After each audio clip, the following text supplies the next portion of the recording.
Concernant les caractéristiques de Bootstrap, quelques petites choses à titre d'information. Quand vous créez une page avec Bootstrap, donc il y a des obligations, c'est-à-dire la première ligne de votre page doit évidemment contenir le doctype HTML5, hein, la balise suivante. Et puis comme Bootstrap est mobile first, c'est-à-dire dans sa conception initiale il est fait quand même pour travailler sur tout d'abord des petits écrans et puis après les décliner sur des écrans plus larges. Vous avez une deuxième balise qui est obligatoire dans le header, hein, qui est cette balise méta que vous avez là. Donc il suffit simplement de copier et coller dans votre page. Alors ce qu'il faut savoir aussi, c'est que Bootstrap par défaut change la valeur du box sizing, c'est-à-dire il définit à quoi la largeur des éléments, donc l'attribut width, fait référence.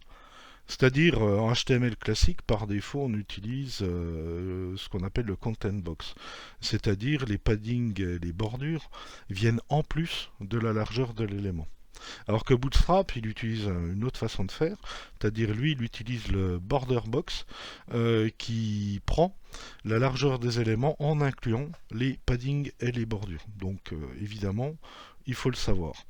Ensuite, il faut absolument éviter les margins de type margin top sur Bootstrap. Pourquoi? Parce que en CSS classique, elles vont se superposer, alors que quand on fait du Bootstrap, on travaille plutôt avec les margin bottom pour éviter ce genre de problème.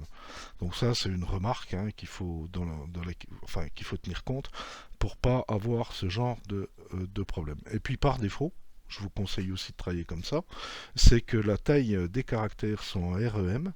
D'accord. Donc c'est une proportion d'une taille de base hein, qui est fixée sur les préférences du navigateur. Donc habituellement c'est 16 pixels par défaut.